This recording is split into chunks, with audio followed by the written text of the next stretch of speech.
Welcome back. ಸ್ವಲ್ಪ ಹೊತ್ತಲ್ಲೇ D K Shivakumar ಅವರ ಕೈ ಸೇರತ್ತೆ ಪಟ್ಟಿ ಅನ್ನೋದು ದೆಹಲಿಯಿಂದ ಸಿಗ್ತಾ ಇರುವಂಥ ಮಾಹಿತಿ. ಯಾರು ಮಂತ್ರಿಗಳಾಗಬೇಕು ಅಂದರೆ ವಿಸ್ತರಣೆಯ ಸಂದರ್ಭದಲ್ಲಿ ಯಾರಿಗೆ ಅವಕಾಶ ಸಿಗತ್ತೆ ಅಂತ. ಮುಖ್ಯಮಂತ್ರಿ ಡಿ ಕೆ ಶಿವಕುಮಾರ್ ಪಟ್ಟಿಗಾಗಿ ಕಾದರೆ ಶಾಸಕರು ಪ್ರಯತ್ನದಲ್ಲಿದ್ದಾರೆ. ಕೊನೆಯ ಕ್ಷಣದ ಪ್ರಯತ್ನವೂ ಕೂಡ ನಡೀತಾ ಇದೆ. ಮತ್ತು ಅವರ ಬೆಂಬಲಿಗರು ಶುಭ ಸುದ್ದಿಯನ್ನು ಕ್ಷೇತ್ರಕ್ಕೆ ತಲುಪಿಸಬೇಕು ಅನ್ನುವಂಥ ಉತ್ಸಾಹದಲ್ಲಿದ್ದಾರೆ. ಮಾತನಾಡೋಣ. ನಾನು ನಟರಾಜ್ ಗೌಡ್ರನ್ನ ಕೇಳಬೇಕು. ನಟರಾಜ್ ಗೌಡ್ರೆ, ಈಗ 2 ತಿಂಗಳ ಪ್ರಯತ್ನದ ಬಳಿಕ ಈಗ ನಿಮಗೆ ಗ್ರೀನ್ ಸಿಗ್ನಲ್ ಸಿಕ್ಕಿದೆ. ಇದನ್ನು ನಾನು ಪ್ರಾಬ್ಲಮ್ ಆಫ್ ಪ್ಲೆಂಟಿ ಅಂತ ಕರಿಬೇಕು, ನಿಮ್ಮೊಳಗಿರುವಂಥ ಹಗ್ಗ ಜಗ್ಗಾಟ ಅಂತ ಕರಿಬೇಕು? ಯಾಕಂತಂದ್ರೆ ಒಬ್ಬ ಸರ್ವಶಕ್ತ ಮುಖ್ಯಮಂತ್ರಿ ಅಂತ ಆದ ನಂತರ ಸುಲಭವಾಗಿ ಕ್ಯಾಬಿನೆಟ್ ಮಾಡಿಬಿಡಬೇಕಿತ್ತು. ಈ ಕ್ಷಣದವರೆಗೂ ಅವ್ರಿಗೆ ಗೊತ್ತಿಲ್ಲ ಯಾರು ನನ್ನ ಕ್ಯಾಬಿನೆಟ್ ಅಲ್ಲಿ ಇರ್ತಾರೆ ಅಂತ. ಹೈಕಮಾಂಡ್ ಹೇಳುತ್ತೆ, ಹೇಳೋದಕ್ಕೆ ಕಾಯ್ತಾ ಇದ್ದಾರೆ ಅವರು. ರಕ್ಷಾ ಟ್ರೇಡ್ ಒಳಗೆ ಸರ್ವಶಕ್ತ ಮುಖ್ಯಮಂತ್ರಿ ಅಥವಾ ಅಶಕ್ತ ಮುಖ್ಯಮಂತ್ರಿ ಅಂತ ಬರೋದಿಲ್ಲ. ಮಾನ್ಯ ಡಿ ಕೆ ಶಿವಕುಮಾರ್ ಅತ್ಯಂತ ಕ್ರಿಯಾಶೀಲ, ಆಮೇಲೆ ವಾರ್ ಫುಟ್ ಅಲ್ಲಿ ಕೆಲಸ ಮಾಡೋ ಡೈನಾಮಿಕ್ ಮುಖ್ಯಮಂತ್ರಿ ಅಂತ ಹೇಳ್ಬೋದು. ಅದ್ರೊಳಗೆ ಏನು ಅಭ್ಯಂತರ ಇಲ್ಲ. ಆಮೇಲೆ ಇನ್ನೊಂದು, ಈಗ ಸಹಜ ಪ್ರಕ್ರಿಯೆ ಅಂತ ಹೇಳ್ಬೋದು. ಇದು ಹೊಗಳಿಕೆಯನ್ನು ರಿಸೀವ್ ಮಾಡಲ್ವಲ್ಲ ಗೌಡ್ರೆ? ಸರ್ವಶಕ್ತ ಅಂತ ನಾನು ಹೇಳಿದ್ರೆ ನೀವು ರಿಸೀವ್ ಮಾಡಬೇಕು. ಹೌದು, ಸರ್ವಶಕ್ತ ಮುಖ್ಯಮಂತ್ರಿ ಅಂತ. ಇಲ್ಲ ನೀವು ಈಗ ನೀವು ವಿಶ್ಲೇಷಣೆ ಮಾಡ್ಬೇಕಾದ್ರೆ ಇದು ನೀವು ವ್ಯಂಗ್ಯವಾಗಿ ತಗೊಳ್ಬಹುದು ಅಥವಾ ಏನೋ ತಗೋಬಹುದು. ಒಂದು ಅತ್ಯಂತ ಕ್ರಿಯಾಶೀಲ ಮುಖ್ಯಮಂತ್ರಿಯಿಂದ ನೀವು ಕಣ್ಣಲ್ಲಿ ನೋಡಿದೀವಿ. ಯಾಕೆ ಅತ್ಯಂತ ಕ್ರಿಯಾಶೀಲ ಮುಖ್ಯಮಂತ್ರಿ? ಸಂಡೇನೂ ಕೆಲಸ ಮಾಡ್ತಾರೆ, ಮಂಡೇನೂ ಕೆಲಸ ಮಾಡ್ತಾರೆ, ಬೆಳಗ್ಗೆ 6 ಗಂಟೆಗೂ ಕೆಲಸ ಮಾಡ್ತಾರೆ, 12 ಗಂಟೆಗೂ ಕೆಲಸ ಮಾಡ್ತಾರೆ. ನೀವು ನೋಡ್ತಾ ಇದ್ದೀರಿ ನಿರಂತರವಾಗಿ ಎಷ್ಟು ಕೆಲಸ ಮಾಡ್ತಾ ಇದ್ದಾರೆ ಮಾನ್ಯ ಡಿ ಕೆ ಶಿವಕುಮಾರ್ ಅಂತ. ಆಮೇಲೆ ಎಲ್ಲರನ್ನೂ ಒಳಗೊಂಡಂತೆ ಕೆಲಸ ಮಾಡ್ತಾ ಇರೋದು. ವಿರೋಧ ಪಕ್ಷದವ್ರನ್ನು ತೆಗೆದುಕೊಂಡು ಸರ್ವಪಕ್ಷ ಸಭೆನೂ ಕರೆಸ್ತಾರೆ, ಡೆಲ್ಲಿಲಿ ಎಲ್ಲಾ ಆಲ್ ಪಾರ್ಟಿ ಎಂಪಿಸ್ ಮೀಟಿಂಗ್ ಮಾಡ್ತಾರೆ, ಇವೆಲ್ಲ ನೋಡಿದೀವಿ. ಅದಕ್ಕಾಗಿ ನೀವು ಅತ್ಯಂತ ಕ್ರಿಯಾಶೀಲ ಮುಖ್ಯಮಂತ್ರಿ ಅಂದ್ರೆ ತುಂಬಾ ಸಂತೋಷ ಆಗುತ್ತೆ ನಮ್ಗೆ. ಈ ಶಕ್ತಿಮಾನ್ ಇದೇನು ಬೇಕಾಗಿಲ್ಲ ನಮ್ಗೆ. ಆದ್ರೆ ಒಂದ್ ಸ್ಪಷ್ಟ ಹೇಳ್ತೀನಿ, ಈ ಮಂತ್ರಿ ಸಂಪುಟ ಏನು ವಿಸ್ತರಣೆ ಆಗ್ತಾ ಇದೆ ಅಥವಾ ಒಂದು ಸಂಪೂರ್ಣ ವಿಸ್ತರಣೆ ಆಗ್ತಾ ಇದೆ, ಅದು ಸಹಜ ಪ್ರಕ್ರಿಯೆ ಅಂತ ಹೇಳ್ಬೋದು. ಸಹಜ ಪ್ರಕ್ರಿಯೆ ಯಾಕೆಂದ್ರೆ ಮಾನ್ಯ ಡಿ ಕೆ ಶಿವಕುಮಾರ್ ಅವರು ಇವಾಗ ಜುಲೈ ಎಂಡಲ್ಲಿ ಸಂಪುಟ ವಿಸ್ತರಣೆ ಮಾಡ್ತೀನಿ ಅಂತ ಹೇಳಿದ್ರು. ಬಟ್ ಜುಲೈ ಎಂಡಲ್ಲಿ ಆಗಿಲ್ಲ, ಆಗಸ್ಟ್ ಫಸ್ಟ್ ವೀಕ್ ಅಲ್ಲಿ ಆಗ್ತಾ ಇರೋದು. ಇದ್ರೊಳಗೇನು ನಟರಾಜ್ ಗೌಡ್ರೆ, ನನ್ನ ಪ್ರಶ್ನೆ ಅದಲ್ಲ, ನೀವು ದಯವಿಟ್ಟು ಅರ್ಥ ಮಾಡ್ಕೊಳ್ಳಿ. ಈ ಕ್ಷಣದವರೆಗೂ ಕೂಡ ಮುಖ್ಯಮಂತ್ರಿಗೆ ನನ್ನ ಕ್ಯಾಬಿನೆಟ್ ಅಲ್ಲಿ ಯಾರು ಇರ್ತಾರೆ ಅನ್ನೋ ಸ್ಪಷ್ಟತೆ ಇಲ್ಲ. ಈ ಕ್ಷಣದವರೆಗೂ ಕೂಡ ಒಂದು ಪಾಯಿಂಟ್ ನಂಬರ್ ಒನ್, ಹೈಕಮಾಂಡ್ ಈ ಕ್ಷಣದವರೆಗೂ ಕೂಡ ಪಟ್ಟಿಯನ್ನ ಕಳಿಸ್ಕೊಟ್ಟಿಲ್ಲ. ಯಾಕೆ ಈ ಕ್ಷಣ ಅಂತ ಒತ್ತಿ ಹೇಳ್ತಾ ಇದ್ದೀನಿ ಅಂತಂದ್ರೆ, 4 ಗಂಟೆಗೆ ಪ್ರಮಾಣ ವಚನ ಸ್ವೀಕಾರ ಕಾರ್ಯಕ್ರಮ ನಿಗದಿಯಾಗಿದೆ ಅಥವಾ ಲೋಕಭವನಕ್ಕೆ ಕಮ್ಯುನಿಕೇಟ್ ಆಗಿದೆ. ಈ ಕ್ಷಣದವರೆಗೂ ಕೂಡ ಅವರಿಗೂ ಗೊತ್ತಿಲ್ಲ, ಶಾಸಕರಿಗೂ ಗೊತ್ತಿಲ್ಲ ಯಾರು ಮಂತ್ರಿ. ಇದನ್ನ ಗೌಪ್ಯತೆನಾ, ಪ್ರಾಬ್ಲಮ್ ಆಫ್ ಪ್ಲೆಂಟಿ ಅಂತ ಕರಿಬೇಕಾ? ಇದನ್ನ ನನಗೆ ಅರ್ಥ ಆಗ್ತಾ ಇಲ್ಲ, ಇದು ಏನ್ ಸಮಸ್ಯೆ ಅಂತ. ಈಗ ನೋಡಿ, ಮಾನ್ಯ ಮುಖ್ಯಮಂತ್ರಿಗಳಿಗೆ ತಮ್ಮ ಸಚಿವ ಸಂಪುಟದಲ್ಲಿ ಯಾರಿರ್ತಾರೆ, ಯಾರಿರ್ಬೇಕು ಅಂತ ಹೇಳಿ ಒಂದು ಪಟ್ಟಿ ಮಾಡಿ ಆಲ್ರೆಡಿ ಹೈಕಮಾಂಡ್ ಕೊಟ್ಟಿದ್ದಾರೆ. ಅದರ ಒಂದು ಅನುಮೋದನೆ, ಒಂದು ಏನಂದ್ರೆ ಸಾಂಕೇತಿಕ ಅನುಮೋದನೆ ಒಂದು ಅಗತ್ಯ ಇತ್ತು. ಹಾಗಾಗಿ ಅದು ಸಮಾಲೋಚನೆ ಮಾಡಿ ಕೊಟ್ಟಿದ್ದಾರೆ. ಅವರು ಸಮಾಲೋಚನೆ ಮಾಡಿ ಮಾಹಿತಿಯನ್ನ ಕೊಡ್ತಾರೆ. ಇದರೊಳಗೆ ಯಾರಿರ್ತಾರೆ ಯಾರಿಲ್ಲ ಅಂತ ಗೊಂದಲ ಅಂತ ಇಲ್ಲ. ಯಾಕಂದ್ರೆ 140 ಶಾಸಕರಲ್ಲಿ ಎಲ್ಲರೂ ಇವ್ರಿಗೆ ಬೇಕಾದಂತವ್ರೆ. ಆದ್ರೆ ಕೆಲವರಿಗೆ ಈಗ ಒತ್ತಡ ಜಾಸ್ತಿ ಇದೆ. 60 ಜನ ಮಂತ್ರಿಗಳಾಗ್ಬೇಕಂತ ಆಸೆ ಪಟ್ಟವರು 60 ಜನ ಇದ್ದಾರೆ. ಆ 60 ಜನದಲ್ಲಿ ಆಯ್ಕೆ ಮಾಡಕ್ ಸಾಧ್ಯ ಆಗದೆ 19 ಜನ ಅಥವಾ 20 ಜನ ಮಾತ್ರ. ಸೊ 19 ಜನ 20 ಜನ ಒತ್ತಡ ಇದ್ದಾಗ ಮುಖ್ಯಮಂತ್ರಿಗಳು ತೀರ್ಮಾನ ಮಾಡಿದ್ರು ಕೂಡ ಒಂದು ಅನುಮೋದನೆ. ನಟರಾಜ್ ಗೌಡ್ರೆ, ನನ್ನ ಪ್ರಶ್ನೆ ಅರ್ಥ ಮಾಡ್ಕೊಳ್ಳಿ. ಸಿದ್ದರಾಮಯ್ಯ ಅವರು ಮುಖ್ಯಮಂತ್ರಿ ಆದಾಗ ಹಿಂದಿನ ದಿನ ರಾತ್ರಿ ಪಟ್ಟಿ ರಿಲೀಸ್ ಆಯ್ತು. ನಿಮ್ಗೆ ನೆನಪಿದೆ ಅಂತ ನಾನು ಭಾವಿಸ್ತೀನಿ. ಹೈಕಮಾಂಡ್ ಇಂದ ಪಟ್ಟಿ ರಿಲೀಸ್ ಆಯಿತು. ಆನಂತರ ಮುಖ್ಯಮಂತ್ರಿ ಕಚೇರಿಯಿಂದ ಮಾಧ್ಯಮಗಳಿಗೆ, ರಾಜ್ಯದ ಜನರಿಗೂ ಮಾಹಿತಿ ಸಿಕ್ತು ಯಾರು ಮಂತ್ರಿ ಆಗ್ತಾರೆ ಅಂತ. 4 ಗಂಟೆಗೆ ಪ್ರಮಾಣ ವಚನ ಸ್ವೀಕಾರ ಕಾರ್ಯಕ್ರಮ 11 ಆಗ್ತಾ ಬಂತು, ಯಾವುದೇ ಸ್ಪಷ್ಟತೆ ಇಲ್ಲ. ನೀವು ಅದನ್ನ ತುಂಬಾ ಸುಲಲಿತವಾಗಿ ಆಗ್ತಿದೆ ಅಂತ ಕರಿತಾ ಇದ್ದೀರಿ. ನನಗೆ ಆ ರೀತಿ ಅನಿಸ್ತಾ ಇಲ್ಲ ಅಂತ. ಇಲ್ಲ ಅದೇನಂದ್ರೆ ನಿಮ್ಗೆ ಬಹಳ ಜಾಸ್ತಿ ಉತ್ಸಾಹ, ನಿಮ್ಗೆ ಎಲ್ಲರಿಗಿಂತ ನಮ್ಮ ಶಾಸಕರಿಗಿಂತ ಜಾಸ್ತಿ ರಕ್ಷಾ ಶೆಟ್ಟರ್ಗೆ ಉತ್ಸಾಹ ಇದೆ. ಸೊ ಹಾಗಾಗಿ ಪಟ್ಟಿ ಬೇಕು ಅಂತ ಇದ್ದೀರಿ. ಖಂಡಿತ ಪಟ್ಟಿ ಬರುತ್ತೆ. ನಮ್ಮ ಶಾಸಕರಿಗೆ ಇರ್ತಕ್ಕಂಥ ಉತ್ಸಾಹಕ್ಕಿಂತ ನಿಮ್ಗೆ ಜಾಸ್ತಿ ಉತ್ಸಾಹ ಇರೋದ್ರಿಂದ ನಾನು ನಿಮ್ಗೆ ಹೇಳ್ತಾ ಇದ್ದೀನಿ, ನಮ್ಮ ಶಾಸಕರಿಗೆ ಉತ್ಸಾಹಕ್ಕಿಂತ ಕುತೂಹಲ ಇದೆ ನಟರಾಜ್ ಗೌಡ್ರೆ. ನನಗೆ ಉತ್ಸಾಹ ಇಲ್ಲ, ನಿಮ್ ಶಾಸಕರಿಗೆ ಉತ್ಸಾಹ ಇದೆ. ಪಾಪ ಫೋನ್ ಬರುತ್ತೆ ಅಂತ ಕೈಯಲ್ಲಿ ಫೋನ್ ಹಿಡ್ಕೊಂಡು ಕಾಯ್ತಾ ಇದಾರೆ. ಖಂಡಿತ ಅವರು ಪ್ರತಿ ಮೆಸೇಜ್ ಅನ್ನು ನೋಡ್ತಾ ಇದಾರಂತೆ, ಏನ್ ಮೆಸೇಜ್ ಬಂತು ಅಂತ. ನಾವು ವಾಟ್ಸ್ಆಪ್ ಆನ್ ಮಾಡ್ಕೊಂಡು ಕೂತಿದೀವಿ ಯಾವಾಗ ಪಟ್ಟಿ ಬರುತ್ತೆ ಅಂತ. ಖಂಡಿತ ಕುತೂಹಲನೂ ಇದೆ, ಉತ್ಸಾಹನೂ ಇದೆ. ಆಮೇಲೆ ಇದೊಂದು ಸಹಜ ಪ್ರಕ್ರಿಯೆ. ಖಂಡಿತವಾಗಿ ಇದ್ರೊಳಗೆ ಯಾವ ರೀತಿಯ ಗೊಂದಲ ಇಲ್ಲ ಅಥವಾ ಮೀನಾಮೇಷ ಎಣಿಸ್ತಾ ಇಲ್ಲ. ಹೈಕಮಾಂಡ್ ಒಂದು ಸೂಚನೆಯನ್ನ ಕೊಡುತ್ತೆ, ಆಯ್ತಪ್ಪ ಇವ್ರಿಗೆಲ್ಲ ನೀವು ಹೇಳ್ದಂಗೆ ನೀವು ಕೊಟ್ಟಿರೋ ಪಟ್ಟಿ ನಾವು ಅನುಮೋದನೆ ಮಾಡಿದ್ದೀವಿ, ಗೋ ಹೆಡ್ ಅಂತ ಹೇಳುತ್ತೆ. ಅಲ್ಲಿವರೆಗೂ ತಾಳ್ಮೆಯಿಂದ ಕಾಯ್ತಾ ಇರಬೇಕು. ನಮ್ಮ ಶಾಸಕರು ತಾಳ್ಮೆಯಿಂದ ಕಾಯ್ತಾ ಇದ್ದಾರೆ. ತಾವು ಕೂಡ ಬಹಳ ಕುತೂಹಲರಾಗಿ ಇದನ್ನ ಹೇಳ್ತಾ ಇದ್ದೀರಿ. ಒಂದು ರೋಮಾಂಚನಕಾರಿ ಘಟ್ಟ ಅಂತ ವರ್ಷದಲ್ಲಿ ಏನೋ IPL ಕೊನೆಯ ಫೈನಲ್ ಮ್ಯಾಚ್ ತರ ಇವತ್ತು ತೋರಿಸ್ತಾ ಇದ್ದೀರಿ. ಖಂಡಿತವಾಗಿ ಅದೇ ಉತ್ಸಾಹ ಕುತೂಹಲ ನಮಗೂ ಕಾಯ್ತಾ ಇದೀವಿ. ಆಮೇಲೆ ಏನು ಗೊಂದಲ ಇಲ್ಲ, ಆಗುತ್ತೆ, ಇದು ಸಹಜ ಪ್ರಕ್ರಿಯೆ. ನೀವು ಸಹಜ ಅಂತ ಹೇಳಿದ್ರೆ ನಿನ್ನೆ ರಾತ್ರಿ ರಿಲೀಸ್ ಆಗಿದ್ದಿದ್ರೆ, ಪಟ್ಟಿ ರಿಲೀಸ್ ಆಗಿದ್ದಿದ್ರೆ ನಾನು ಸಹಜ ಪ್ರಕ್ರಿಯೆ ಅಂತ ನಾನು ಭಾವಿಸ್ತಿದ್ದೆ, ಒಪ್ಕೊಳ್ತಾನೂ ಇದ್ದೆ. 11 ಗಂಟೆವರೆಗೂ ಪಟ್ಟಿ ರಿಲೀಸ್ ಆಗಲ್ಲ, ಇದನ್ನು ಸಹಜ ಪ್ರಕ್ರಿಯೆ ಅಂತ ನೀವು ಕರಿತೀರಿ. ನಾನು ಅದನ್ನು ಯಾವ ರೀತಿ ಸ್ವೀಕರಿಸಬೇಕು ನಟರಾಜ್ ಗೌಡ್ರೆ? ಇದು ಸಹಜ ಪ್ರಕ್ರಿಯೆಯಲ್ಲಿ ನಿಮ್ಗೆ ಕುತೂಹಲಕಾರಿಯಾಗೂ ಇರ್ಬೇಕಲ್ಲ. ರಶೀದ್ ಬಹಳ ಕುತೂಹಲ ಇದೆ. ನಮ್ಮ ವಿರೋಧ ನನಗೆ ಬೇಕಾಗಿ ತಡ ಆಗ್ತಾ ಇದೆ ಇದು. ಆ ತರದೆಲ್ಲ ಏನಿಲ್ಲ. ನಟರಾಜ್ ಗೌಡ್ರೆ ಆ ರೀತಿ ಮಾತಾಡ್ತಾ ಇದೀರಿ ನೀವು. ಏನಂತ? ಮಾಧ್ಯಮಗಳಿಗೆ ಬೇಕಾಗಿ ಆ ಕ್ಯೂರಿಯಾಸಿಟಿ ಬಿಲ್ಡ್ ಮಾಡೋದಕ್ಕೋಸ್ಕರ ಏನ್ ಸಿನಿಮಾ ತೋರಿಸ್ತಾ ಇದ್ದೀರಾ ನೀವು? ರಾಜ್ಯದ ಆಡಳಿತದ ವಿಚಾರ ಸಿನಿಮಾ ಅಲ್ಲ ಇದು. ಈಗ ರಕ್ಷಿತ್ ನೀವು ಹೇಳಿದ್ ನಾನು ಹೇಳ್ದೆ ಅಷ್ಟೇನೆ. ನೋಡಿ, ನಮಗೂ ಉತ್ಸಾಹದಿಂದ ಕುತೂಹಲದಿಂದ ಕಾಯ್ತಾ ಇದೀವಿ. ಪಟ್ಟಿ ಬರುತ್ತೆ, ಆಮೇಲೆ ಯಾವ ರೀತಿಯ ಗೊಂದಲ ಇಲ್ಲ, ಆಮೇಲೆ ಸರ್ಕಾರದ ಆಡಳಿತದಲ್ಲಿ ಅಥವಾ ಗವರ್ನೆನ್ಸ್ ಅಲ್ಲಿ ಯಾವ ರೀತಿಯ ಕುಂದುಕೊರತೆನೂ ಇಲ್ಲ. 14 ಜನ ಮಂತ್ರಿಗಳು ಒಳ್ಳೆ ಚೆನ್ನಾಗಿ ಕೆಲಸ ಮಾಡ್ತಾ ಇದ್ದಾರೆ. ಇವತ್ತು ಸರಿಯಾದ ಸಮಯ ಬಂದಿದೆ. ಈ ಸರಿಯಾದ ಸಮಯದಲ್ಲಿ ಮುಖ್ಯಮಂತ್ರಿಗಳು ತೀರ್ಮಾನ ಮಾಡ್ತಾರೆ. ಸಮಯ ಬಂದಿದೆ, ತಡ ಯಾಕಾಯ್ತು ಅಂತ ಕೇಳ್ತಾ ಇದ್ದೀನಿ ಸರ್. ಅದಕ್ಕೆ ಉತ್ತರ ಸಿಗ್ಲಿಲ್ಲ ನನಗೆ. ಯಾರೋ ಈಗ ಏಕ ವ್ಯಕ್ತಿಯ ಸಚಿವ ಸಂಪುಟ ಅಲ್ಲ ಯಡಿಯೂರಪ್ಪ ಅಂತಾರ. ವಿರೋಧ ಪಕ್ಷ ಇಲ್ಲ, ನಾಯಕನೇ ಇರಲಿಲ್ಲ 6 ತಿಂಗಳು. ಆತರ ಅಲ್ಲ ನಮ್ದು 14 ಜನ ಮಂತ್ರಿಗಳಿದ್ದಾರೆ, ಕೆಲಸ ಮಾಡ್ತಾ ಇದ್ದಾರೆ. ಏನೋ ಸರ್ಕಾರದಲ್ಲಿ ಯಾರು ಇಲ್ಲ ಅಂದ್ರೆ ಮಾತ್ರ ಯೋಚನೆ ಮಾಡ್ಬೇಕಾಗಿತ್ತು. ಆಮೇಲೆ ನಮ್ ಬಿಜೆಪಿ ವಕ್ತಾರ ನಮ್ ಸಂಕೀರ್ತರು ಬಹಳ ದಿನಗಳ ನಂತರ ಕಾಣಿಸ್ಕೊತಾ ಇದ್ದಾರೆ. ಅವ್ರೇನೋ ಒಂದು ರಿಯಲ್ ಎಸ್ಟೇಟ್ ಮಂತ್ರಿ ಒಂದು ಶುರು ಮಾಡ್ಬಿಡಿ ಅಂತ ಹೇಳಿದ್ರು. ನೋಡಿ, ಅದನ್ನ ಯಾವ ರೀತಿಯಾಗಿ ಅವ್ರು ತಗೋತಾರೋ ಗೊತ್ತಿಲ್ಲ. ನಮ್ಮಲ್ಲಿ ವಸತಿ ಇಲಾಖೆ ಅಂತಿದೆ, ಯಾಕಂದ್ರೆ ವಸತಿ ಸಚಿವರು ಅಂತಾನೆ ಇರ್ತಾರೆ. ನಮ್ಗೆ ರಿಯಲ್ ಎಸ್ಟೇಟ್ ಅಂದ್ರೆ ಗೊತ್ತಾ? ಜನತೆಗೆ ಮನೆ ಒದಗಿಸೋದೇ ರಿಯಲ್ ಎಸ್ಟೇಟ್ ಅಂತ ನೀವು ಅಂದ್ರೆ ಅನ್ಕೊಳ್ಳಿ. ನಾವು BMRDA, BDA, KSB ಮುಖಾಂತರ ಜನತೆಗೆ ಮನೆಗಳು ಕಟ್ಟಬೇಕು. BMRD ಆಮೇಲೆ KIDB ಮುಖಾಂತರ ರೈತರಿಗೆ ಜಮೀನ್ ತೆಗೆದುಕೊಂಡು ಬಿಸ್ನೆಸ್ ಮೆನ್ ಗಳು ಕೊಡ್ಬೇಕು, ಇಂಡಸ್ಟ್ರಿಗಳು ಕೊಡ್ಬೇಕು. ಅದ್ ನಾವು ಮಾಡ್ತೀವಿ.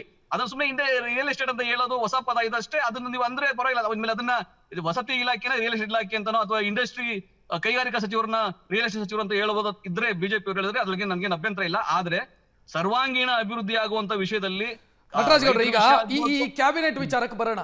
ಕ್ಯಾಬಿನೆಟ್ ವಿಚಾರದಲ್ಲಿ ಇಷ್ಟೆಲ್ಲ ಒದ್ದಾಟ ಆಗತ್ತೆ. 20 ಜನರ ಹೆಸರನ್ನ ಸೆಲೆಕ್ಟ್ ಮಾಡೋದಕ್ಕೆ ಕೊನೆಯ ಕ್ಷಣದವರೆಗೂ, ಈ ಕ್ಷಣದವರೆಗೂ ಕೂಡ ಮುಖ್ಯಮಂತ್ರಿಗೂ ಗೊತ್ತಿಲ್ಲ, ಶಾಸಕರಿಗೂ ಗೊತ್ತಿಲ್ಲ ಅನ್ನುವಂಥ ಸ್ಥಿತಿ ಬರುತ್ತೆ ಅಂತಂದ್ರೆ ನಿಮ್ಮೊಳಗೆ ಏನೋ ಆಗ್ತಾ ಇದೆ ಅಂತ ಅರ್ಥ. ಬಹಳ ದೊಡ್ಡ ಹಗ್ಗಜಗ್ಗಾಟ ನಡೀತಾ ಇದೆ. ಏನೋ ಒಳಗಿಂದೊಳಗೆ ಅಭಿಪ್ರಾಯದ ಸಮಸ್ಯೆಗಳಾಗ್ತಾ ಇದೆ ಅಂತ ಅನಿಸ್ತಾ ಇದೆ ಅಂತ ಅನುಮಾನ ಬರುತ್ತೆ.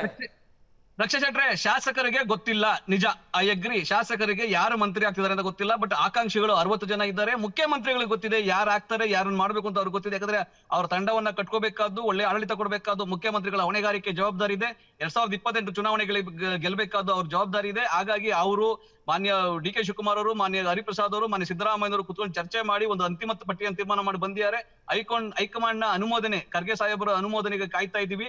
ಆ ಅನುಮೋದನೆ ಇನ್ನೇನು ಕೆಲವೇ ಕ್ಷಣಗಳು ಸಿಗುತ್ತೆ. ಆಮೇಲೆ ಏನು ಸಹಜ ಪ್ರಕ್ರಿಯೆಯಲ್ಲಿ ಸರಿಯಾದ ಸಮಯಕ್ಕೆ ಮಂತ್ರಿಮಂಡಲ ವಿಸ್ತರಣೆ ಆಗ್ತಾ ಇದೆ. ಹಂಗಾಗಿ ಯಾವ ರೀತಿಯ ಗೊಂದಲ ಇಲ್ಲ, ಅಗ್ಗಜಗ್ಗಾಟ ಇಲ್ಲ. ಇದು ಪ್ರಾಬ್ಲಮ್ ಆಫ್ ಪ್ಲಂಟಿ. ಇದು ಅಂದ್ರೆ ಸಿಕ್ಕಾಪಟ್ಟೆ ರಿಸೋರ್ಸ್ ಇದೆ ನಮ್ಮ ಹತ್ರ. ಇದಾಗ ಈ ರೀತಿ ಇದ್ದಾಗ ನನಗೆ ಯಾವುದನ್ನು ಆಯ್ಕೆ ಮಾಡ್ಕೊಳ್ಬೇಕು ಅಂತ ಗೊತ್ತಾಗಲ್ಲ. ಅದು ರಿಸೋರ್ಸ್ ಜಾಸ್ತಿ ಆಗಿರೋ ಸಮಸ್ಯೆ. ಅದೇ ಹಲವಾರು ಜನದಾದಾಗಲೇ ಹಲವಾರು ಸಮಸ್ಯೆಗಳು ನಿಮಗೆ ಉಟ್ಕೊಳ್ಳುವಂಥದ್ದು. ಆದರೆ ನೋಡಿ, ನಮ್ಮ ನಟರಾಜ್ ಗೌಡರು ಹೇಳ್ತೀರಾ ನಾವು ಬಾರಿ ತಾವು ಹೇಳಿದೆ ಸರ್ವಶಕ್ತ ಮುಖ್ಯಮಂತ್ರಿ ಅಂತೆಲ್ಲ ಬಿಂಬಿಸ್ಕೋತಾರೆ. ಆದರೆ ನಿಜವಾಗ್ಲೂ ಒಳಗಡೆ ನೋಡಿದ್ರೆ ಅದು ಟೊಳ್ಳೆನೆ. ಅಲ್ಲಿ ಇವ್ರ ಹತ್ರ ನಿಜವಾಗ್ಲೂ ಅಷ್ಟು ಶಕ್ತಿಶಾಲಿ ಹೈಕಮಾಂಡ್, ಅತಿ ಶಕ್ತಿಶಾಲಿ ಮುಖ್ಯಮಂತ್ರಿ ಇದ್ದಿದ್ರೆ ಅವ್ರು ಯಾವುದನ್ನು ಬೇಕಾದ್ರೆ ಘೋಷಣೆ ಮಾಡಿ ಯಾವುದನ್ನು ಬೇಕಾದ್ರೆ ಮುಂದೆ ತೊಗೊಂಡೋಗ್ಬೋದಿತ್ತು. ಇವ್ರು ಪ್ರತಿಯೊಂದಕ್ಕೂ ಹೋಗಿ ಅಲ್ಲಿ ಒಪ್ಪಿಗೆ ತೊಗೊಂಡ್ಬಂದು ಇವಾಗ 14 ಜನ ಸಚಿವರಿದ್ದಾರೆ ಇವ್ರ ಹತ್ರ. 14 ಜನ ಸಚಿವರು ಎಫೆಕ್ಟಿವ್ ಆಗಿ 2 ತಿಂಗಳು, ಇವಾಗ 100 ದಿವಸಕ್ಕೆ ಹೋಗ್ತಾ ಇದ್ದಾರೆ. ಆಲ್ಮೋಸ್ಟ್ 2 ತಿಂಗಳು ಮುಗಿಸಿ, ಇವತ್ತಿಗೆ 2 ತಿಂಗಳಾಗುತ್ತೆ. 2 ತಿಂಗಳು ಮುಗಿಸಿ 3ನೇ ತಿಂಗಳಿಗೆ ಅವ್ರು ಕಾಲಿಡ್ತಾ ಇದ್ದಾರೆ. 3ನೇ ತಿಂಗಳಲ್ಲಿ ಇವ್ರು ಮಾಡಿರುವಂಥ ಕೆಲಸಗಳೇನು, ಇವ್ರು ಮಾಡಿರುವಂಥ ಇದುಗಳೇನು ಅಂದರೆ ಅಭಿವೃದ್ಧಿಯಲ್ಲಿ ನಿಜವಾಗ್ಲೂ ಶೂನ್ಯ. ಸರ್ಕಾರ ಇನ್ನು 3 ವರ್ಷ ಆದಮೇಲೂ ಸರ್ಕಾರ 2ನೇ ಬಾರಿ ಟೇಕ್ ಆಫ್ ಆಗಬೇಕು ಅಂತ ಹೇಳಿದ್ರೆ ನಿಜವಾಗ್ಲೂ ಇದಕ್ಕೆ ಜನಕ್ಕೆ ಒಂದು ವಿಪರ್ಯಾಸದ ಕಲ್ಪನೆ ಅಲ್ವಾ ಇದು? ಇನ್ನೇನಂತ ಹೇಳಕ್ಕೆ ಬಯಸ್ತಾರೆ. ಈಗ ಇವರು ಹೇಳ್ದಂಗೆ ಅವರೇ ಶಕ್ತರಾಗಿ ಎಲ್ಲ ಅಭಿವೃದ್ಧಿ ಕೆಲಸಗಳನ್ನು, ಎಲ್ಲ ಸರ್ಕಾರದ ಕೆಲಸಗಳನ್ನು ಇವರು ನಿಜವಾಗ್ಲೂ ಮುಂದಕ್ಕೆ ತಗೊಳ್ಳುವಂಥ ಶಕ್ತಿ ಇದ್ದಿದ್ದೇ ಆದರೆ ರಾಜ್ಯದ ಜನತೆ ಏನಕ್ಕೆ ಇಷ್ಟೊಂದು ಅನುಭವಿಸ್ಬೇಕಾಗಿತ್ತು? ಈಗ ನೀವು ಒಂದು ಪರಿಹಾರ ಘೋಷಣೆ ಮಾಡೋಕ್ಕೂ ಕೂಡ ನೀವು ಮೀನಾಮೇಷ ಎಣಿಸ್ತೀರಿ, ನಿಮ್ಮ ರಾಜಕೀಯದಲ್ಲಿ ತಾವು ಮುಳುಗೋಗಿದ್ದೀರಿ ಅನ್ನೋದಾದರೆ ನಾನು ಇದುವರೆಗೂ 2 ತಿಂಗಳಲ್ಲಿ ಆಗಿದ್ದೇನು ಅಂದರೆ ಆ ಬಿಡದಿಲಿ ಲ್ಯಾಂಡ್ ಅಕ್ವಿಸಿಷನ್ ಮಾಡಬೇಕು ಅಂತ ಅದೊಂದು ದೊಡ್ಡ ಸುದ್ದಿ ಮಾಡಿ ರೈತರಿಗೆ ತೊಂದರೆ ಕೊಟ್ಟರು ಅನ್ನೋದು ಬಿಟ್ರೆ, 3.5 TMC ನೀರು ಕಾವೇರಿ ನೀರು ಬಿಟ್ಟಿರೋದು ಅನ್ನೋದು ಬಿಟ್ರೆ ಸಾಧನೆ ಏನು ಇಲ್ವೇ ಇಲ್ಲ. 2 ತಿಂಗಳ ನಂತರ ಸಂಪುಟ ವಿಸ್ತರಣೆ ಆಗ್ತಾ ಇದೆ. ಇದರಿಂದ ಆಡಳಿತಕ್ಕೆ ಏನು ಎಫೆಕ್ಟ್ ಆಗಿದೆ? ಈಗ ಆಡಳಿತ 14 ಜನ ಇನ್ಕ್ಲೂಡಿಂಗ್ ಚೀಫ್ ಮಿನಿಸ್ಟರ್ 14 ಜನ ಈಗ ನೋಡಿ ಇದ್ದಾರೆ. ಏನ್ ಸಮಸ್ಯೆ ಆಗಿತ್ತು ಆಡಳಿತಕ್ಕೆ? ಈಗ ಒಂದೇ ಒಂದು ಜ್ವಲಂತ ಉದಾಹರಣೆ ಕೊಡ್ತೀನಿ. ಬೊಮ್ಮಾಯಿ ಅವರು ನೀರಾವರಿ ಸಚಿವರಾಗಿದ್ರು. ಬೊಮ್ಮಾಯಿ ಅವರು ನೀರಾವರಿ ಸಚಿವರಾಗಿದ್ದಾಗ ತಮಿಳುನಾಡಿನ ಪ್ರಸ್ತುತ ನೀರಿನ ಪರಿಸ್ಥಿತಿ ಹೇಗಿದೆ ಅಂತ ಹೇಳಿ ನಮ್ಮ ಅಧಿಕಾರಿಗಳನ್ನ ಮಾರು ವೇಷದಲ್ಲಿ ಕಳಿಸಿ ಅಲ್ಲಿ ಹೋಗಿ ಸರ್ವೆ ಮಾಡಿಸಿ ತಗೊಂಡೋಗಿ ಅದನ್ನ ಸುಪ್ರೀಂ ಕೋರ್ಟ್ಗೆ ಅಫಿಡವಿಟ್ ಹಾಕಿದ್ರು. ಇವ್ರು ಅಫಿಡವಿಟ್ ಅಲ್ಲ, ನೀರು ಬಿಟ್ಟ ಮೇಲೆ ಆಮೇಲೆ ಆಲ್ ಪಾರ್ಟಿ ಮೀಟಿಂಗ್ ಕರೀತಿದ್ದಾರೆ. ಅಂದ್ರೆ ಇವತ್ತು ಇವರ ಆಡಳಿತ ಯಂತ್ರ ಯಾವ ಮಟ್ಟಕ್ಕೆ ಹೋಗಿದೆ ಅಂತ ನೀವು ಯೋಚನೆ ಮಾಡಬೇಕು ತಾನೆ. ಈ ಪ್ರಶ್ನೆ ನಿಜವಾದ ರಾಜ್ಯ ಜನತೆ ಕೇಳ್ತಿದ್ದಾರೆ.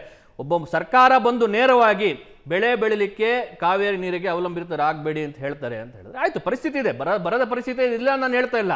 ನೀವು ನೀರು ಬಿಡ್ತಾ ಇದ್ದೀರಾ, ಈ ಕಡೆ ಈ ರೀತಿ ಘೋಷಣೆಗಳನ್ನು ಮಾಡ್ತಾ ಇದ್ದೀರಾ, ರೈತರನ್ನ ನಿಜವಾಗ್ಲೂ ಒಂದು ಸಂದಿಗ್ಧ ಪರಿಸ್ಥಿತಿಗೆ ತಂದು ಸಿಲಿಸ್ತಾ ಇದ್ದೀರಾ, ಅವ್ರನ್ನ ಹಾಳು ಮಾಡ್ತಾ ಇದ್ದೀರಾ ಅಂತ ಹೇಳ್ತೀನಿ. ಸೊ ಈ ರೀತಿ ಇದ್ದಾಗ ಇದು ಆಡಳಿತ ಅಂತ ಕುಸಿತ ತಾನೆ. ರಿಷಿಕ್, ಈಗ ಅವ್ರು ಹೇಳೋದು ಪ್ರಾಬ್ಲಮ್ ಆಫ್ ತುಂಬಾ ಜನ ಇದ್ದಾರೆ, ಆಯ್ಕೆ ಮಾಡೋಕೆ ಒಂದು ಸ್ವಲ್ಪ ತಡ ಆಗಿದೆ, ಸಹಜ, ಅದು ಎಲ್ಲ ಪಕ್ಷದಲ್ಲೂ ಇದೆ, ಅದಕ್ಕೆ ವಿಪರೀತಾರ್ಥ ಕಲ್ಪಿಸಬೇಡಿ ಅಂತ. ಸರಿ, ನೋಡಿ, ಕರ್ನಾಟಕ ರಾಜ್ಯದ ಇತಿಹಾಸದಲ್ಲಿ ನಾವೇನಾದ್ರು ನೋಡೋದಾದರೆ one of the weakest government ಈಗಿರುವಂತಹ ಕಾಂಗ್ರೆಸ್ ಗೌರ್ಮೆಂಟು, ಪ್ಲಸ್ ಅವರ ಹೈಕಮಾಂಡ್ ಕೂಡ ಕಾಂಗ್ರೆಸ್ ಹೈಕಮಾಂಡ್ ಇಷ್ಟು ವೀಕ್ ಆಗಿರುವಂಥದ್ದು ನಾವು ಇತಿಹಾಸದಲ್ಲಿ ನೋಡೇ ಇರಲಿಲ್ಲ. ಯಾಕೆಂದರೆ ಈ ಹಿಂದೆ ನೀವು ಸನ್ಮಾನ್ಯ DK ಶಿವಕುಮಾರ್ ಅವರು ಮತ್ತು ಸನ್ಮಾನ್ಯ ಸಿದ್ದರಾಮಯ್ಯನವರ ಹಗ್ಗ ಜಗ್ಗಾಟದಲ್ಲಿ ಯಾರು CM ಆಗ್ತಾರೆ ಅಂತ ತಗೊಂಡಿರುವಂಥ ಡಿಸಿಷನ್ಸ್ಗಳನ್ನ ನಾವೇನಾದ್ರು ಗಮನಿಸೋದಾದರೆ ಎಷ್ಟು ಸತಿ ತಾವು ತಮ್ಮ ಮಾಧ್ಯಮದಲ್ಲೇ ಸಾಕಷ್ಟು ಚರ್ಚೆಗಳನ್ನ ಮಾಡಿದ್ದೀವಿ. ಯಾರು CM ಆಗ್ತಾರೆ, ಯಾರು DCM ಆಗ್ತಾರೆ ಅಂತ ಅಂದ್ಬಿಟ್ಟು ಎಷ್ಟು ಸತಿ ಡೆಲ್ಲಿಗೆ ಹೋಗಿ ಬಂದಿದ್ದಾರೆ ಅನ್ನೋಂಥದ್ದು ನಾವು ಚರ್ಚೆ ಮಾಡಿದ್ದೀವಿ. ಅಂದರೆ ನಿಮಗೆ ಯಾರು ಈಗ 2.5 ವರ್ಷ ಅಂತ ಇವರು ಡಿಸೈಡ್ ಮಾಡ್ಕೊಂಡಿದ್ರು, ಅದನ್ನು ನಡೆಸೋದಕ್ಕೆ 2.5 ವರ್ಷ ಮುಗಿದು ಹೋಯಿತು. ಈಗ 2.5 ವರ್ಷ ಆದಮೇಲೆ ಸನ್ಮಾನ್ಯ DK ಶಿವಕುಮಾರ್ ಅವರು CM ಆಗಿದ್ದಾರೆ, ಓಕೆ, ಒಪ್ಕೊಳ್ಳೋಣ. ಆದರೆ ಈ 2.5 ವರ್ಷ ಆದಮೇಲೆ ಸನ್ಮಾನ್ಯ DK ಶಿವಕುಮಾರ್ ಅವರು CM ಆದಮೇಲೆ ಕೂಡ ತಾವು ಗಮನಿಸ್ತಾ ಇರೋದೇನು ಅಂತ ಹೇಳಿದ್ರೆ ಫುಲ್ ಕ್ಯಾಬಿನೆಟ್ ಇನ್ನೂ ರಚನೆ ಆಗೇ ಇಲ್ಲ. ಅಂದರೆ 136 ಜನ ಫುಲ್ ಮ್ಯಾಂಡೇಟ್ ತಗೊಂಡಿರುವಂತಹ ಕರ್ನಾಟಕದಲ್ಲಿ ಕಾಂಗ್ರೆಸ್ ಸರ್ಕಾರದವರು ಇವತ್ತಿನವರೆಗೂ ನಿಮಗೆ ಕಂಪ್ಲೀಟ್ ಆಗಿ 33 ಸಚಿವಾಲಯದಲ್ಲಿ ಇಟ್ಕೊಂಡು ಒಂದು ಕಂಪ್ಲೀಟ್ ಅಡ್ಮಿನಿಸ್ಟ್ರೇಷನ್ ಅಂತ ಮಾಡೇ ಇಲ್ಲ. ಆಮೇಲೆ ನಮ್ಮ ನಟರಾಜ್ ಗೌಡರು ಹೇಳ್ತಾ ಇದ್ರು, ಇಲ್ಲ ನಾವು 14 ಜನ ಇಟ್ಕೊಂಡು ಎಲ್ಲಿ ವಿಫಲ ಕಾಣಿಸ್ತಾ ಇದ್ದೀರಾ ಅಂತ. ಅವ್ರಿಗೆ ಹೇಳಕ್ ಬಯಸ್ತಾ ಇದ್ದೀನಿ, ಎಲ್ಲ ಸಚಿವಾಲಯದಲ್ಲೂ ಮಿನಿಸ್ಟರ್ ಇರಬೇಕಾಗುತ್ತೆ, ಅವ್ರ ಡೈರೆಕ್ಷನ್ ಮೇಲೆ ಆ ಸಚಿವಾಲಯ ನಡೆಯುವಂಥದ್ದು. ಸೊ ನಿಮಗೆ ಈ 14 ಮಿನಿಸ್ಟರ್ನ ಇಟ್ಕೊಂಡು ನೀವು ಎಲ್ಲ ಮಿನಿಸ್ಟ್ರಿ ನಾವು ಸಕ್ಸಸ್ಫುಲ್ ಆಗಿ ನಡೆಸ್ತೀವಿ ಅನ್ನೋಂಥದ್ದು ಸುಳ್ಳು. ಇನ್ನು ಎರಡನೇ ವಿಚಾರಕ್ಕೆ ನಾವು ಬರೋದಾದ್ರೆ ಸನ್ಮಾನ್ಯ DK ಶಿವಕುಮಾರ್ ಅವ್ರಿಗೇನೆ ತಾವು ಹೇಳ್ದಂಗೆ ಯಾರು ಸಚಿವಾಲಯ ಸಂಪುಟದಲ್ಲಿ ಇದಾರೋ ಇಲ್ವೋ ಅಂದರೆ ಯಾಕೆ ಗೊತ್ತಿಲ್ಲ ಅಂತ ತಾವು ಹೇಳ್ತಾ ಇದ್ರೆ, ಅಥವಾ ನಾನು ಕೂಡ ಅದನ್ನ ಎಂಡೋರ್ಸ್ ಮಾಡ್ತೀನಿ ಅಂತ ಹೇಳಿದ್ರೆ, ಈಗ ಸನ್ಮಾನ್ಯ BK ಇರೋದು ಅವರ ಬಣ ಒಂದಿದೆ, ಆಮೇಲೆ ಸನ್ಮಾನ್ಯ ಸಿದ್ದರಾಮಯ್ಯನವರು ಒಂದು ಬಣ ಇದೆ. ಸೊ ಹಾಗಾದ್ರೆ ಈಗ ಸಿದ್ದರಾಮಯ್ಯನವ್ರಿಗೆ ಏನು ಭರವಸೆ ಕೊಟ್ಟಿದ್ದಾರೆ ಹೈಕಮಾಂಡು, BK ಹರಿಪ್ರಸಾದ್ ಅವ್ರಿಗೆ ಏನು ಭರವಸೆ ಕೊಟ್ಟಿದೆ ಹೈಕಮಾಂಡು, ಅಥವಾ ಹೈಕಮಾಂಡ್ ಅವ್ರದೇ ಒಂದು ಪಟ್ಟಿ ಇದೆಯಲ್ಲ ಅದಕ್ಕೆ ಏನು ಭರವಸೆ ಕೊಟ್ಟಿದೆ? ಈಗ ನಾವು ಇದರಿಂದ ಆಫ್ಟರ್ ಎಫೆಕ್ಟ್ಸ್ ಹತ್ರ ತಗೊಳ್ಳೋದಾದ್ರೆ, ಈಗ ಸನ್ಮಾನ್ಯ ಇರೋದು ಚಲುವರಾಯ ಸ್ವಾಮಿ, ಶಿವಲಿಂಗೇಗೌಡರು, ಆಮೇಲೆ ಇನ್ನೂ 3-4 ಜನ ಒಕ್ಕಲಿಗ ಕಮ್ಯುನಿಟಿಯಿಂದ ಪೈಪೋಟಿಲಿದ್ದಾರೆ. ಆಮೇಲೆ DCM ಸನ್ಮಾನ್ಯ DK ಶಿವಕುಮಾರ್ ಇರ್ಬೇಕಾದ್ರೆ ಏನು ಹೇಳಿದ್ರು, ಒಬ್ಬರೇ ಇರಬೇಕು ಅಂತ ಹೇಳಿದ್ರು. ಆದರೆ ಇವಾಗ ಬರ್ತಾ ಇರೋ ಊಹಾಪೋಹಗಳಲ್ಲಿ ಏನಿದೆ ಅಂತಂದ್ರೆ 2 ಕ್ರಿಯೇಟ್ ಮಾಡ್ಬೋದು, 3 ಕ್ರಿಯೇಟ್ ಮಾಡ್ಬೋದು ಅಂತ ಹೇಳ್ತಾ ಇದ್ದಾರೆ. ಅದನ್ನ ಯಾವ ರೀತಿ ಎಕ್ಸೆಪ್ಟ್ ಮಾಡ್ಕೊಳ್ತಾರೆ ಇವ್ರಿಗೂ ನ್ಯಾಯ ಅವ್ರಿಗೂ ನ್ಯಾಯನಾ? ಆಮೇಲೆ ಈಗ ಇರೋದು ಜಮೀರ್ ಅಹಮದ್ ಖಾನ್ ಅವ್ರು ಇರ್ಬೋದು, ಹರ್ಷದ್ ಅವ್ರು ಇರ್ಬೋದು, ತನ್ವೀರ್ ಸೇಠ್ ಅವ್ರು ಇರ್ಬೋದು, ಅಲಿ ಅವ್ರು ಇರ್ಬೋದು, ಇವ್ರುಗಳನ್ನೆಲ್ಲ ಹೆಂಗ್ ಸಮಾಧಾನ ಮಾಡ್ತೀರಾ ನೀವು? ಹಿರಿಯ ಶಾಸಕರು 5 ಬಾರಿ 6 ಬಾರಿ 7 ಬಾರಿ ಗೆದ್ದಿದ್ದಾರಲ್ಲ, ಅವ್ರನ್ನೆಲ್ಲ ಯಾವ ರೀತಿ ಶಮನ ಮಾಡ್ತೀರಾ ನೀವು? ಸೊ ಇವಾಗ ನಾವು ನೋಡೋವಂಥದ್ದು ಏನು ಅಂತಂದ್ರೆ, ಇವರು 136 ಜನ ಇಟ್ಕೊಂಡು ನೀವು ಹೇಳ್ದಿಲ್ಲ ಪ್ಲೆಂಟಿ ಆಫ್ ರಿಸೋರ್ಸಸ್ ಅಂತ ಅಂದ್ಬಿಟ್ಟು, ಸೊ ಆ ರಿಸೋರ್ಸಸ್ನ ತಗೊಂಡು ಇವ್ರು ಯಾವ ರೀತಿ ಯುಟಿಲೈಸ್ ಮಾಡಬೇಕು ಅನ್ನೋದ್ರಲ್ಲೇ ಎಲ್ಲೋ ಒಂದ್ ಕಡೆ ಇವ್ರು ಕಂಪ್ಲೀಟ್ ಆಗಿ ಫೇಲ್ಯೂರ್ ಆಗ್ತಾ ಇದ್ದಾರೆ. ಸೊ ಆ ಫೇಲ್ಯೂರ್ ಇಂದ ಎಫೆಕ್ಟ್ ಏನಾಗ್ತಾ ಇದೆ, ಯಾರು ಕೊಟ್ಟರು ಯಾರಾದ್ರೂ ಮುನ್ಸ್ಕೊಳ್ತಾರೆ. ಇವಾಗ ನನಗೆ ಸಚಿವ ಆಗಬೇಕು ಅಂತ ನಾನು ಅನ್ಕೊಂಡಿದ್ದೀನಿ ಅಂತಂದಾಗ ಫಸ್ಟ್ ಟೈಮ್ ಆದ್ರೂ ಇರ್ಬೋದು, 10 ಟೈಮ್ಸ್ ಆದ್ರೂ ಇರ್ಬೋದು, ನಾನು at the end of the day ನಾನು ಪಾಸಿಟಿವ್ ಆಗಿ ವರ್ಕ್ ಮಾಡಲ್ಲ. ಇನ್ನು ಪ್ರಾಕ್ಟಿಕಲಿ ಸ್ಪೀಕಿಂಗ್ ನಿಮಗೆ ಇನ್ನು ಲಾಸ್ಟ್ 1 ವರ್ಷ ನಿಮಗೆ ಎಲ್ಲ ಎಲೆಕ್ಷನ್ಗೆ ಅಂತ ನೋಡ್ತಿರ್ತಾರೆ ಅಂದ್ರೆ ಇವ್ರಿಗೆ ಸಿಗೋದೇ ಇನ್ನು 1 ವರ್ಷ. ಸೊ ಈ 1 ವರ್ಷದಲ್ಲಿ ಏನ್ ಮಾಡ್ತೀರಾ ಸ್ವಾಮಿ ತಾವುಗಳು? 1.5 ಲಕ್ಷ ಕೋಟಿ ಗ್ಯಾರಂಟಿಗೆ ಅಂತ ತಾವು ಎತ್ತಿಟ್ಬಿಟ್ಟು ಅಭಿವೃದ್ಧಿ ಅಂತೂ ಏನು ಮಾಡಕ್ ಆಗ್ಲೇ ಇಲ್ಲ ಟಿಲ್ ಡೇಟ್. ಈಗ ನೀವು ಹೊಸ ಸಚಿವಾಲಯ ತಗೊಂಡು ಅವ್ರು ಸೆಟ್ರೇಟ್ ಆಗಿ ಅವ್ರು ಹೋಗಿ ಅವ್ರ ಸಚಿವಾಲಯದಲ್ಲಿ ಅವ್ರು ಕುತ್ಕೊಂಡು ಫಂಕ್ಷನಿಂಗ್ ಸ್ಟಾರ್ಟ್ ಮಾಡಕ್ಕೆ ನಿಮಗೆ 3 ತಿಂಗಳು ಬೇಕಾಗುತ್ತೆ. ಯಾರ್ಯಾರು ಬೇಜಾರು ಮಾಡ್ಕೊಂಡಿದ್ದಾರೋ ಅದನ್ನ ಮತ್ತೀಗ ನಿಗಮ ಮಂಡಳಿಗಳನ್ನೆಲ್ಲ ಚೇಂಜ್ ಮಾಡ್ತಾರಂತೆ. ಸೊ ಆ ನಿಗಮ ಮಂಡಳಿಗೆ ಮತ್ತೆ ಕಾಂಪಿಟೇಷನ್ ಜಾಸ್ತಿ ಆಗುತ್ತೆ. ಸೊ ಯಾರನ್ನ ನೀವು ಶಮನ ಮಾಡ್ಕೊಂಡು ಕೂತ್ಕೊಳ್ತಾ ಇದ್ದೀರಾ? ಸೊ ನೀವು ಅಡ್ಮಿನಿಸ್ಟ್ರೇಷನ್ ಮಾಡೋದ್ರ ಬಗ್ಗೆ ಫೋಕಸ್ ನಿಮಗೆ, ಅಥವಾ ನಿಮ್ಮಲ್ಲಿರುವಂತಹ ಶಾಸಕರನ್ನ ಹಿಡಿದಿಟ್ಕೊಳ್ಳುವಂತ ಫೋಕಸ್ ನಿಮಗೆ? ಯಾವುದ್ರ ಬಗ್ಗೆ ಫೋಕಸ್ ಮಾಡ್ತೀರಾ ನೀವು? ಸಂಕೀರ್ತ್ ಅವ್ರು ಈಗ ಹೈಕಮಾಂಡ್ ಮೂಗುದಾರ ಹಾಕಿರೋದು ಈ ವಿಚಾರದಲ್ಲಿ ನಿಮ್ಮಿಂದಲೇ ಕಲ್ತಿರೋದು. ಅದು ಈಗ ನಿಮ್ಮ ಪಟ್ಟಿಯನ್ನು ಭಾಳ ಈಸಿಯಾಗಿ ರಿಲೀಸ್ ಆಗ್ತಿತ್ತ. ಈಗಲೂ ರಾಜ್ಯಸಭೆಗೆ ಒಬ್ಬರು ಯಾರು ಮೆಂಬರ್ ಆಗ್ತಾರೆ ಅಂತ ಕೊನೆ ಕ್ಷಣದವರೆಗೂ ಡಿಸೈಡ್ ಆಗಲ್ಲ.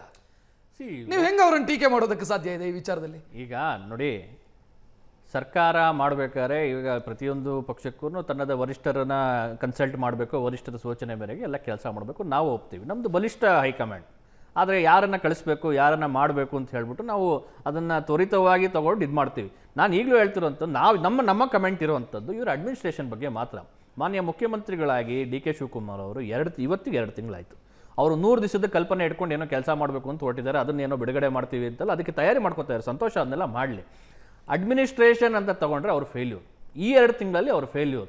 ಅವರು ಈಗ ಸರ್ಕಾರ 3 ವರ್ಷ ಆದಮೇಲೆ ಸಿದ್ದರಾಮಯ್ಯನಂತ ಒಬ್ಬರು ಘಟಾನುಘಟಿ ನಾಯಕರನ್ನ ಅವ್ರ ಮುಖ್ಯಮಂತ್ರಿಯಾಗಿ ಅವ್ರನ್ನ ಕೆಳಗಿಳಿಸಿ ಇವರು ಬಂದ ಮೇಲೆ ಅದನ್ನ ಇವರು ಇನ್ನ ಜವಾಬ್ದಾರಿಯುತವಾಗಿ ಇನ್ನು ಮುಂದೆ ತಗೊಂಡು ಹೋಗ್ಬೇಕಿತ್ತು. ಆದ್ರೆ ಇಲ್ಲಿವರೆಗೂ ಅವರು ಆಗಲಿ ಅವರ ಜೊತೆಗಿರೋ 13 ಸಚಿವರಾಗಲಿ ಅವ್ರಿಗೆ ಆಸಕ್ತಿ ತಗೊಂಡು ಕೆಲಸನೇ ಮಾಡಲಿಲ್ಲ. ಒಬ್ಬರೊಬ್ಬರು ಒಂದೊಂದು ಹೇಳಿಕೆ ಕೊಡ್ತಾರೆ.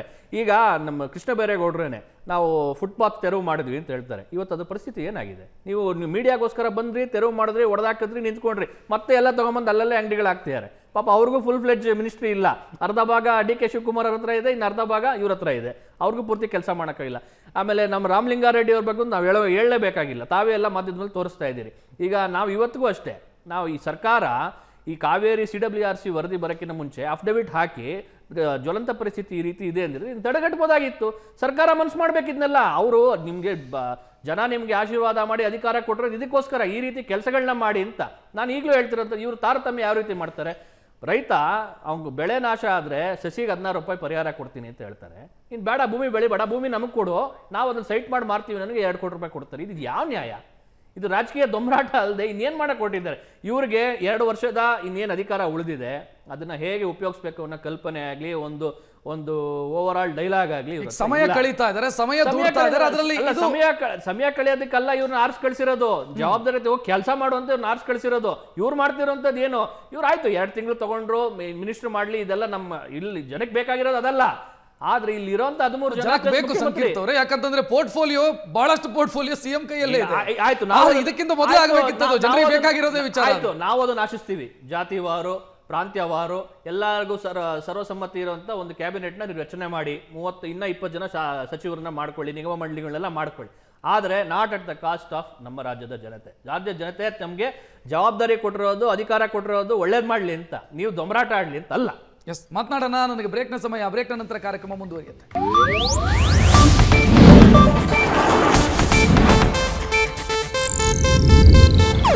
ಇದು ಏಷ್ಯಾನೆಟ್ ನ್ಯೂಸ್ ನೆಟ್ವರ್ಕ್ ಪ್ರಸ್ತುತಿ.